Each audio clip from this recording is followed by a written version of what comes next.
Welcome to DTV and this week's edition of Roos Views, and of course joined by senior coach Paul Roos. And Paul, good to be chatting, but it's been a pretty tough week for the club with a bit of news going around. Of course, Mitch Clark's retirement.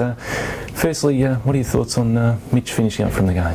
Yeah, obviously our thoughts are with Mitch at the moment, and as we said from day one, the football side of it was pretty irrelevant. So I think we've just been sitting back, and obviously doctors working with Mitch, and players and coaches more communicating through text and making sure he feels that he's been supported. I caught up with Mitch the other day after he announced his retirement, and I wished him all the best and thanked him. In my short time at the club, he's been terrific. So I think now it's the next stage of his life. Get healthy and get happy and move on from footy. What's sort of the next stage for him, and I guess with the club sort of keeping in contact with him? I suspect that the club, the AFL, the Players Association, it's a very, very strong network now, and a very good support network that the AFL and the AFLPA put around the players, and obviously clubs are fantastic now with their player welfare. So I suspect the club will be in regular contact with Mitch, but equally giving him some time. You don't want to crowd him, and you want to make sure you're supportive without sort of being overbearing. So that's the balancing act, but I'm sure you'll get the best of care through through the AFL, the AFLPA, and certainly through Melbourne. Is it the biggest issue facing footy now, mental illness? You've been in the game for a long time. Is it the one that's really coming up? It's probably the one that is less seen, and I think a number of people have commented on Mitch and how brave he is to walk away from the game. I know Wayne Schwass, who's an ex-teammate of mine, has been really vocal about it. We've had a number of players that have sort of declared their battle with depression. I'm certain there's a lot more than what come out. And look, there's obviously the pressure of the game. There's no question.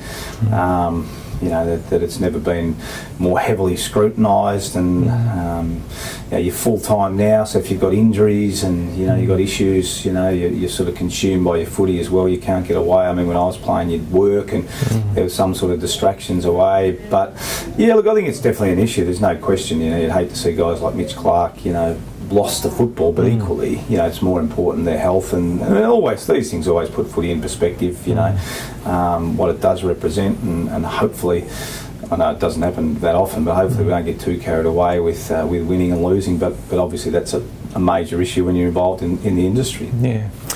Another player this week's been talked about a fair bit is James Frawley, and just where he's at with his contract. Where do you think he's at? Look, I don't speak to players about contracts. It's not my role, and obviously James and his management have chosen to wait and see. And I think we're just in that new era of free agency now. We're going to see that more and more, and we've seen it with Buddy Franklin and Travis Cloke and Gary Ablett, and over and over again. There's players at other clubs that are going through similar things as well. So that's what the AFLPA wanted, and that's what they've got. Yeah. Tom McDonald, he's another one who's been talked about. He's in a similar situation. Yeah, absolutely. So again, I don't think it's going to be unusual now. Tom's obviously not a free agent. It's a little bit different, but I think it's just the era we've come to now with 18 teams, and with free agency, and we saw last year a lot of players moving. Even young players demanding we want to go to this club, we want to go to this club, and so certainly that's an AFL issue. There's no question. Yeah. Last week, obviously, lost to GWS. You've had the review and sort of midweek now. What have you sort of learned from that game? Yeah, look, for us, probably for 91 minutes we were good, and not good, we were okay, and we were in front, but we got to concentrate on the 25 minutes that we weren't very good, and that's the consistent theme at the club. That we've got to just push excellence and push standards and keep driving that, and that's the only way you can get to where you get to. Hawthorn went through it years and years ago, and Geelong went through it, and the doggies have worked their way through it over the last 2 or 3 years, but certainly takes time. But unless you set standards, you're never going to get there. This week's a fascinating one against the Blues. They're also winless for the start of the season. Where do you sort of see that game at? Yeah, look, it's a big game for both clubs, but more importantly for us. Every game's sort of an opportunity to get better, and that's what we're trying to push here. I think I mentioned a couple of weeks ago taking the scoreboard down, and certainly, our players have got to forget the scoreboard, and that's one thing we're really pushing.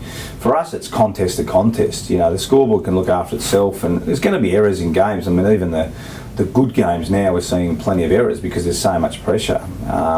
the good teams just keep doing the things they do over and over again and don't worry too much about the scoreboard. So, that's something we're really focusing on here, that just got to play for 120 minutes, and that's what we demand. If you play for 120 minutes and you give effort, sometimes a less talented team's going to get beaten by a more talented team, but that's what we've got to focus on, is just giving effort for the whole game, and that gives you really the only chance we've got to win is by doing that. Yeah.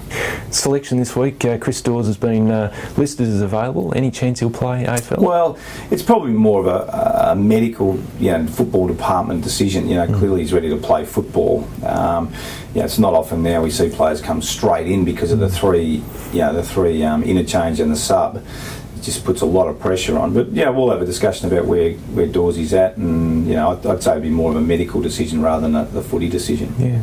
Any other guys pushing up strongly for this week? Yeah, look, our seconds had a good win last week, which was terrific, and again, from what we're trying to set as a coaching group, and along with the leadership group, is some standards for the seconds. You just don't walk in, just because the seniors lose, and I think that's happened a lot. At all of the lower clubs, over the last probably half a dozen years since you've obviously expanded the competition.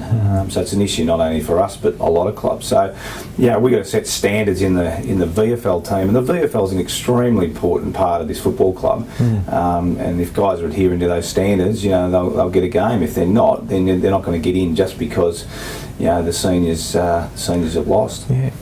You reflect on this week. I mean, you've had the situation with Mitch, and of course the scrutiny of James's future, and just coming off a loss. I mean, what's it like as a coach? It's probably all part of a week for you, but I mean, it's a lot to deal with as a senior coach. How do you go about it? I think what I try to do is look at the bigger picture of why I came and what I'm employed to do. And when you're in the position that we are, you can't get just consumed about a result or an incident. That's just all part of makeup of the week, as you said, and makeup of a footy club, makeup of the competition.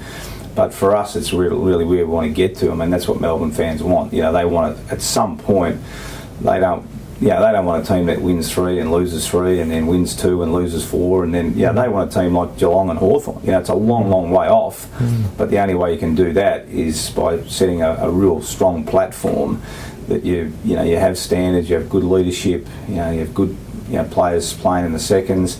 They don't get a game for a long period of time, then all of a sudden when they do, we sit with Hawthorn and Geelong, as I said, you look at them and you go, gee, he's a ready-made senior player. So I think as long as that's my focus. You get obviously frustrated, you get down, I'm competitive, but equally I knew what I was coming into, and I just continually remind myself of that. Yeah. Just finally, you're coming up against one of the other coaching stalwarts, of course, in Mick Malthouse this week. What's it like, going head-to-head with someone like that you've been over the years?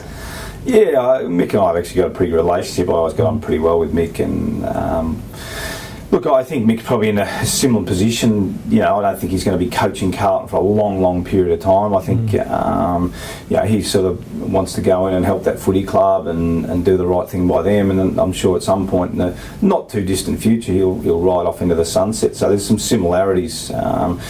I think all coaches there's a bit of a fraternity. We don't always get on like house on fire, but there's a fraternity. We all understand what we're doing. There's only 18 jobs, and as you mentioned, there's different challenges for different clubs, but in some ways they're all very similar. We're all trying to manage players and get our players up every week. So it doesn't matter what coach it is, you do have some empathy for any time, what they're going through. So I enjoy coaching against all the coaches, but once game day comes around, it's really player versus player. I mean, our job's sort of done. We'll finish tomorrow at lunchtime, and Mick will be the same with his team, and then there's very little you can do on game day. It's really up to the players. Yeah. All right, mate. Well, great chatting as always, and best of luck against the Blues. Thanks, mate. Ta-da.